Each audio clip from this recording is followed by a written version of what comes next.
I am deeply thankful for the actions of the Rangers and all involved who helped make the rescue possible. I am obviously relieved that this did not result in a fatality, but it was definitely close, and it could have gone the other way.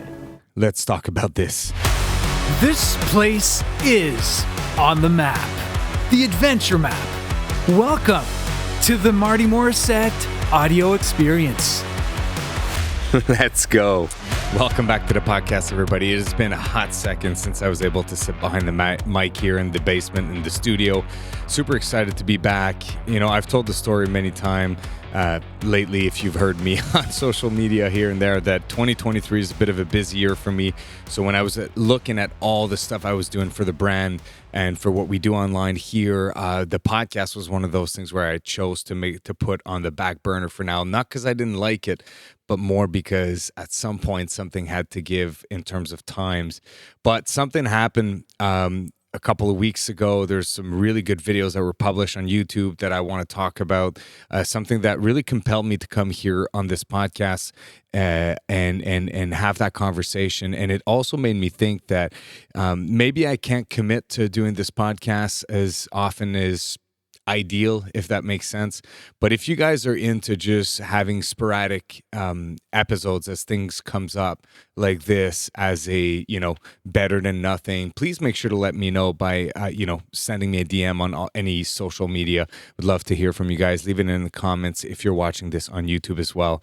But today I want to talk about a subject that I really felt, after watching the videos, I really felt compelled to talk about this because it got me thinking a lot about my own adventures, my own situations, and in many ways I've learned a lot from those videos, and I think it can apply to each and every one of us, or to many of you. Maybe if you might feel compelled the same way as well. So wanted to kind of get that conversation going. So a little bit of a backstory to start. What am I talking about here? Essentially, two YouTubers, so Dan Becker, backpacking channel, and Eric, who has the Backpacking TV YouTube channel. They often do a lot of collabs together where they go out on backpacking trips, make videos and all that kind of stuff. And they went on major spoiler alert, by the way. If you haven't watched any of these two videos, listening to this podcast will, although there'll be spoilers, it won't take anything away from actually watching those videos after. So you can either watch the videos before or after. I don't think it matters a whole lot. But yes, I will be spoiling the story a little bit so I can give some context, because I think it's important to talk about this subject. So the story goes as follows. The guys Eric decided to put together a trip. He was a trip leader. He decided to, Dan wanted to backpack in Arizona. And so Eric proposed to do a rim to rim hike of the Grand Canyon, essentially going from the South Rim all the way down to the bottom, climbing back up to the North Rim, and then essentially coming all the way back. And they decided to do that in a wintertime. Now, I've never been out there myself, but it is my understanding that to even fit people and, people that are really well, that are very active and that are, it's a challenge for even the people that are pretty fit in general. So doing it in the wintertime is an even bigger challenge, because the North Rim apparently gets a lot of snow. Like I said, this is not my expertise. I'm more relating what the story was saying here, because I've never been there, especially not in the wintertime. And anyway, so they decided to do this backpacking trip that Eric had put together. And essentially, the story goes that, and this is where a lot of the spoilers are going to come. So I think I've given 4 or 5 spoiler alerts at this point. So if you want to go watch the videos, they're in the description or the show notes here. If you want to enjoy the videos before I spoil anything, but essentially, what it ended up happening is, on their way back up on day 2. So they went down the South Rim to the bottom, made it to a campground. I think it's called Cottonwood, if I remember correctly. Decided to sleep there. the next morning, the entire team was, at least the ones, Dan and Emmett sounded, and admittedly we're saying how beaten they were from the trip as well. So the furs had already taken a lot out of them, and then the goal was to, I guess, make it up to the North Rim. I'm not sure if the goal was to come back to Cottonwood on the same day, but essentially to climb out of the Grand Canyon on the North Rim. And on the second day during the trip, it because of snow condition and because of probably many different reasons, and just for the fact that this is a very challenging hike by itself, Dan started to feel very ill, very essentially completely canned physically. Couldn't, had a hard time putting a foot forward. Their traveling speed went right down to a halt at like very, very slow.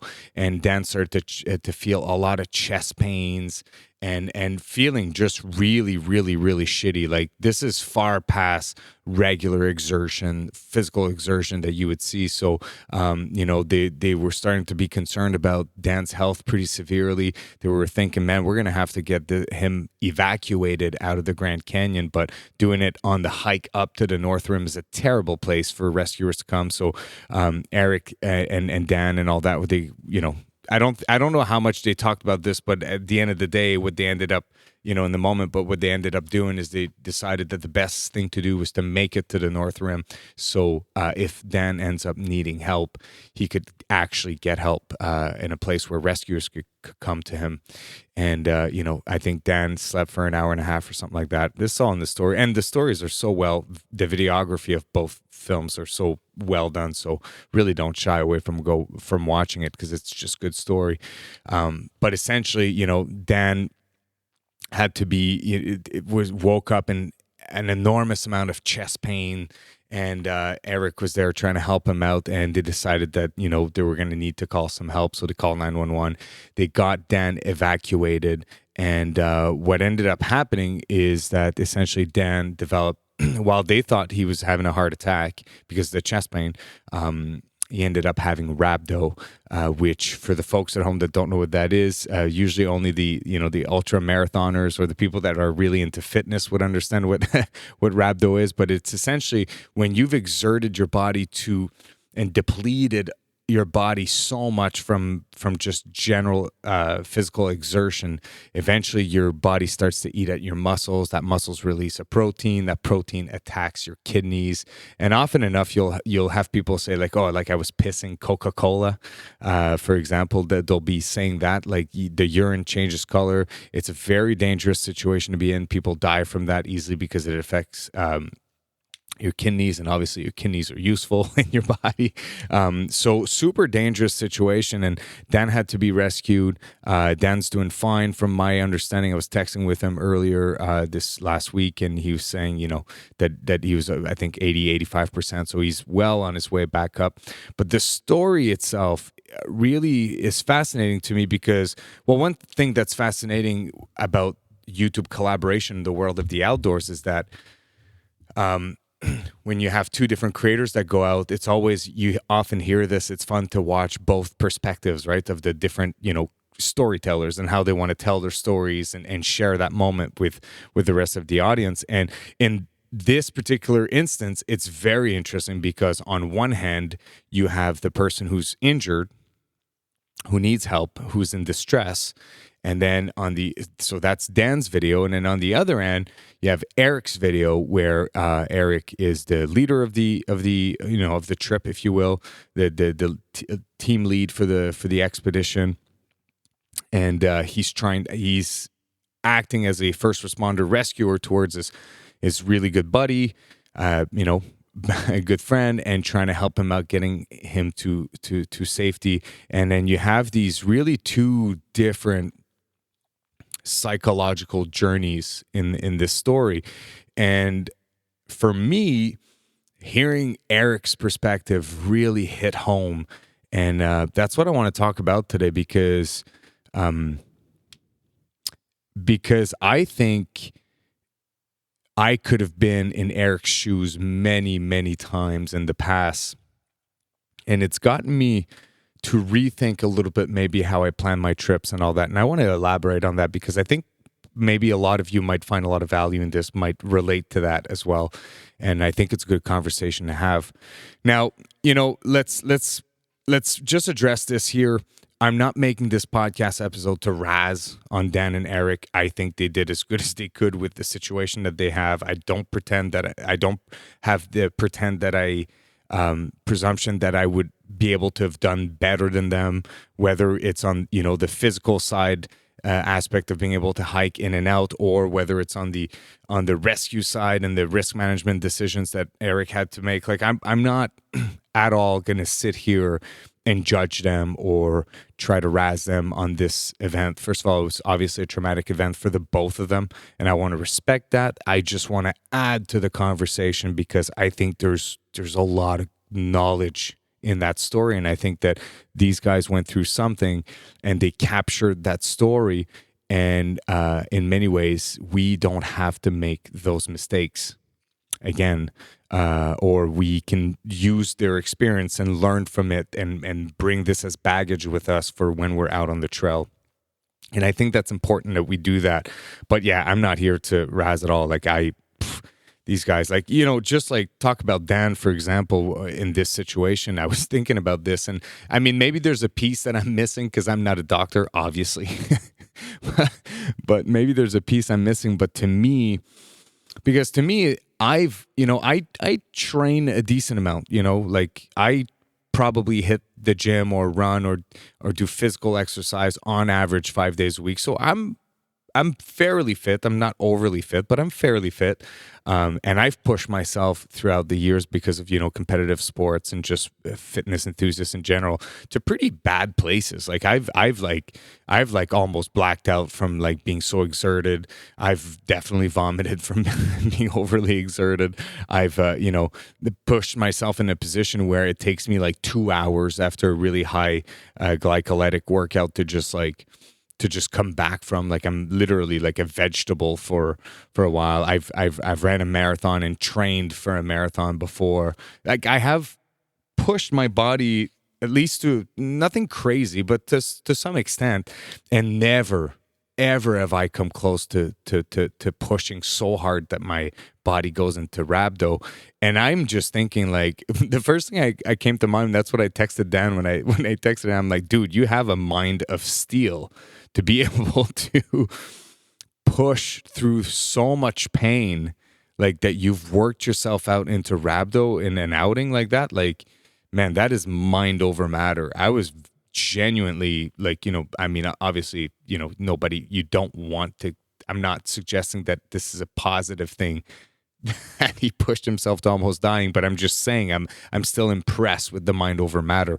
Now, maybe when you're quote unquote less in shape, it's easier to get rhabdo, so you don't have to push as far. I have no idea how this works, but regardless, like, you can very well see in the video that Dan is in distress. He's in tremendous pain, and he's pulled through all that. And I was like genuinely like impressed by that. I was like, whoa, like, I mean, at least from what we can see in the video, maybe they cut all the worst part out of it, but I don't think so. But what we can see in the video is that, Dan, you hold your own in there. And that was very surprising to me. That was very impressive to me, I should say.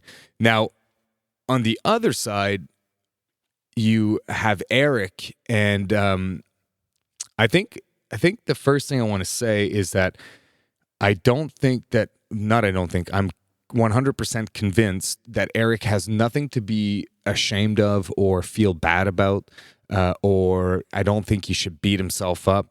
Everybody in there, everybody's an adult. Everybody made their own choices. Everybody agreed to do something, and it is what it is.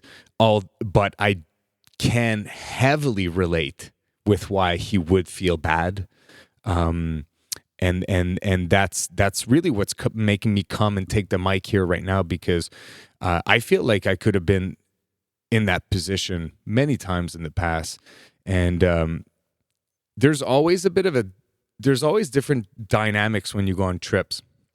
And that's what it got me thinking about, is that in every trip there's always going to be varied levels of comfort, varied levels of experience, varied levels of fitness level, and there may very often also have varied reasons why people go out. And, for me, like when I go out, for example, on a trip with my kids, my reason to go out with the kids, my reason or my why to that trip is always around like making sure we enjoy a good time together, making them live new experiences, pushing them a little bit outside of their comfort zone, a little bit so they can grow, making them experience new things, see new places, and of course share just a great time together and bond together outside. But when I go out with other adults, like with my different, adventure partners that I've had that you guys have seen on the channel, whether it's Pierre-Antoine, whether it's Mo, Uliane has come in the past, or other YouTubers, for that fact, usually for me going out in the bush is always about my big why I do this is to push my limits, push my limits, see how far I can push a little bit of the envelope, really step outside of my comfort zone. And that comfort zone over the years, because I've been doing this for so long, has certainly grown larger and larger over time. And along with that, when I say push my limits, well, my fitness level has also grown over the years because I've been pretty committed for the past, like probably 7 years at keeping up with a pretty good fitness routine. I'm no athlete, but anyways, I've kind of grown stronger and stronger over the years, and pushing my limits in that regards have grown as well. And of course, when you go out with a group of people, I'm still looking to push my limits. I'm still looking to do larger trips or trips that are a bit more demanding or more technical. And I think, that's probably, I don't want to put any words into Eric's mouth, but, I think, he refers to this a little bit at the end that, he feels like he's pushed the envelope a little bit too much considering the level of experience and fitness level and just general of the team. And he feels responsible for having pushed that team a little too far. And like I said, I don't think Eric should feel responsible at all for that, because everybody's an adult and everybody's making their own decisions, and just, there are risks at what we do. So it is what it is, but I can so heavily relate as to why he feels like that. And, typically speaking, this is going to sound so conceited, but typically speaking, with the group of folks that I go out with, I tend to be at the very least in the upper tier of the fitness abilities, if you will. And, most of the time as well, in terms of the knowledge and the experience out there, I tend to be more in the upper tier of the group. And I tend to often be the leader of a group, not because I'm necessarily the most qualified, but more because I'm very enthusiastic about this, and I'm the one who organizes, make sure that people kind of commit to dates and organizes and pulls out the map and say, hey, this is what I propose. And so I often assume that role. And, like I said, like I just like often enough. And one of the experience that comes to mind for me was the Batiscan from last summer when we did the Batiscan River.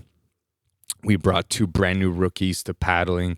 We had 2 very advanced paddlers. And then we had, Pierre-Antoine and I, who are, moderate paddlers, like intermediate. I'm a little, closer to the upper tier of intermediate, but like, and I wanted to push myself, and I wanted to do a trip of nice white water to try, the new boats and all that. And, there's a lot to that story.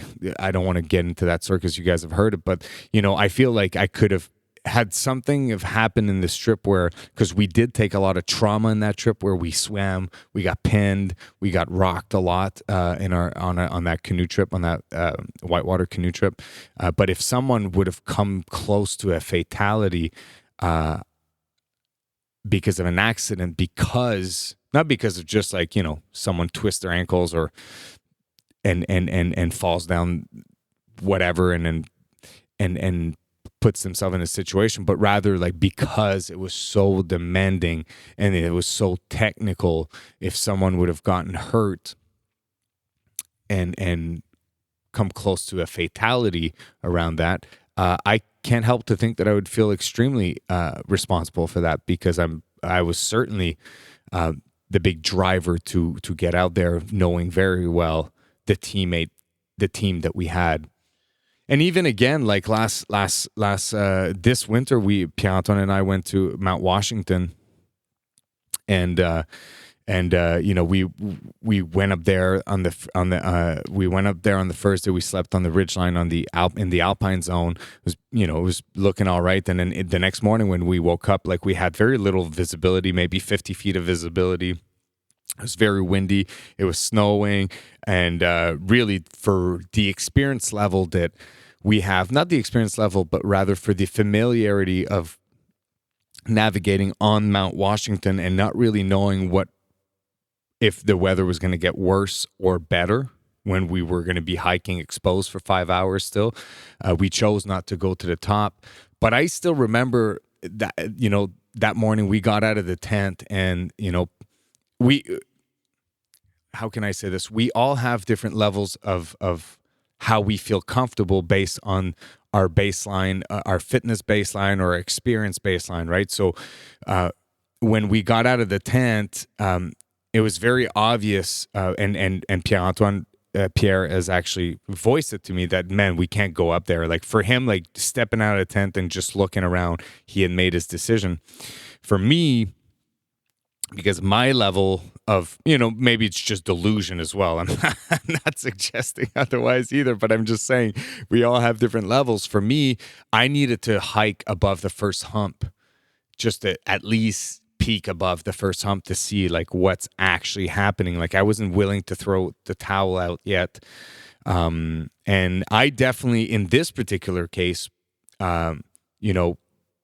and Pianton and I didn't talk about this, but I think it would be fair and fair to say that for him, he had made the decision. He knew that it wasn't better above the first hump, which I knew too. I just needed to hike it a little bit. Does that make sense? But so for him, it was maybe a little useless, but I certainly did push him to go up there. And I remember there's some of the passes we had to do, and he didn't even have his ski goggles because he forgot them. So he was like doing this like with very reduced visibility in his eyes.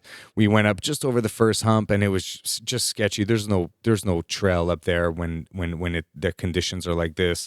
There's big boulders and not crevasses, but sort of like cracks that go deep. So it was a little sketchy to get up there, and I definitely pushed him to get up there. It's like, no, let's go check it out. Like I want to go see it. And we got up there, and then it was like pretty obvious we weren't going anywhere. But still, my ego in the moment, my knee-jerk reaction as a human, my ego was I needed to push out, and I certainly push maybe Pierre to go a little further than he would have gone, knowing his limits. And in this case, like 99% of all the times, everything goes well. But what if he would have broken a leg trying to climb over that little hump that had really no purpose other than fulfill my egotistical self in some weird sense.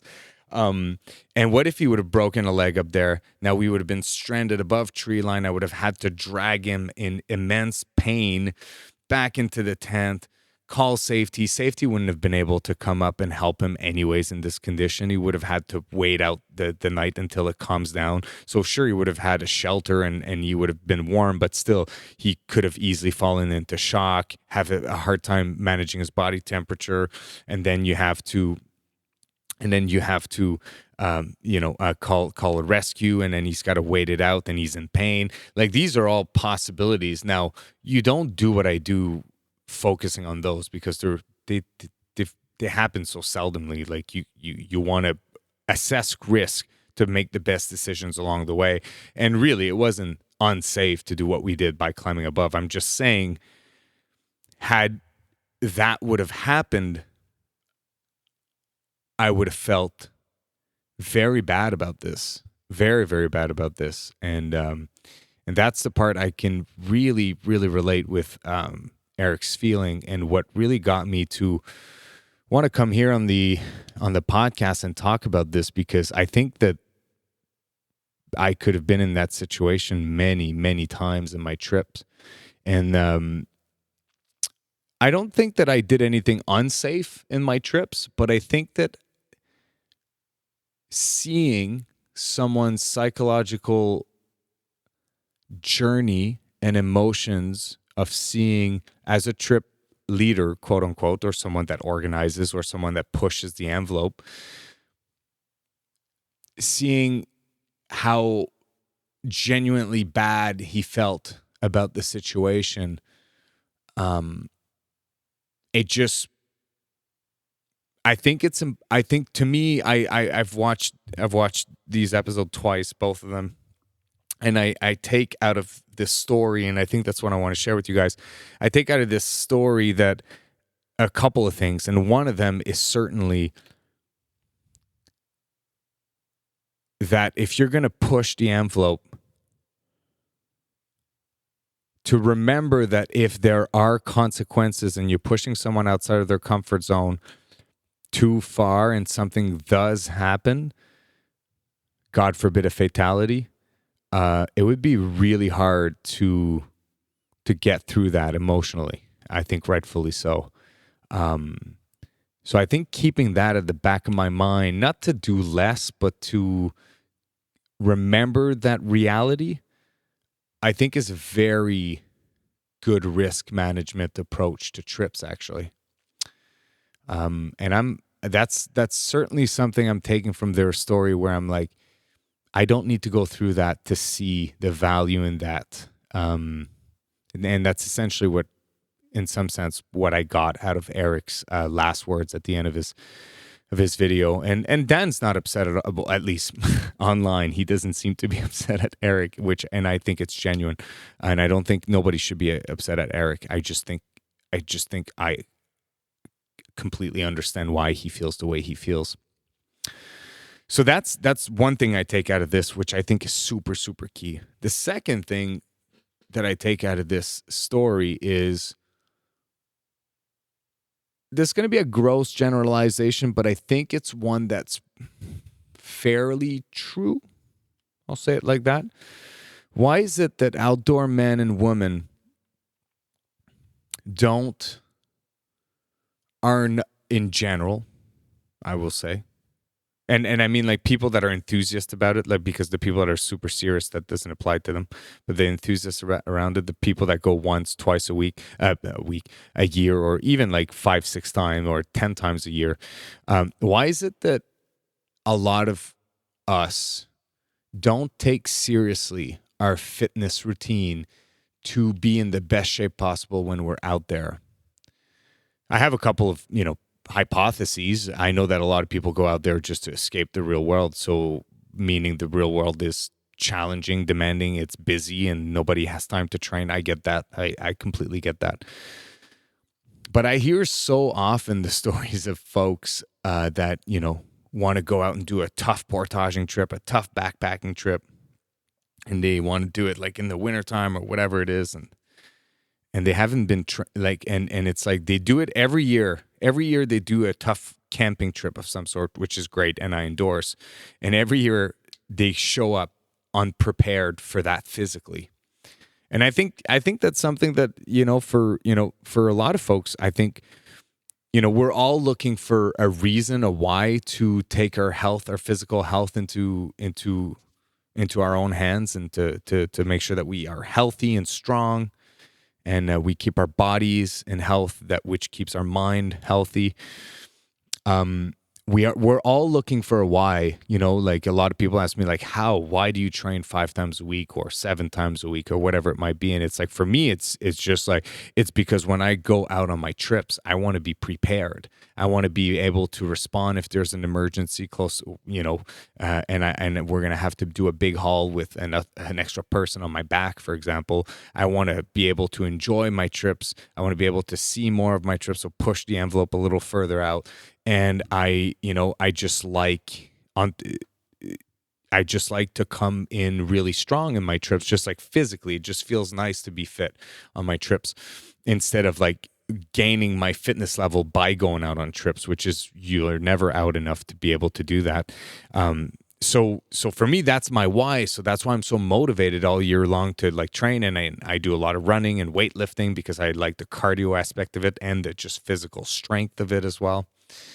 So maybe it's, we should, for the folks that are looking for a why and want to do it more consistently and just like be really more committed to the fitness health, who are outdoor men and women that like to go out and push the envelope, I think that's a great why. That's number one. I think there's real value in fitness for even the enthusiast of outdoor women and outdoor men who just want to go out and push the envelope. So that's something that to me, like when I watch this, because I think Dan would be very open to say that he should take a little. Well, in that video, he's talking about how he has a health coach, so he started to take into action over some of his, in my understanding, like diet and all that. But like a really good regimented, hard fitness routine daily would give anybody, but in this case for him would have maybe given him the strength that he would have needed to be able to go through such a hard trip and avoid that and be just more strong on the trail, right? In general. And I think Dan would admit that he would benefit a lot from that. I don't like, and it's not a razz. I'm just suggesting that fitness is something we should focus on, I think, because we don't talk about it in the outdoor world very much unless you're a pro athlete, for example. And along with that, I think we really need to work on, at least for me on a personal level, on our ego in terms of like really understanding your level, your limits, respecting them, understanding how far can you push, and not let the ego poison and blur your vision of where you are on that scale in the moment, so that you can make better decision, like to not push yourself to a point where you're so you're so depleted physically that now every step that you take are risky, that you could fall and hurt yourself.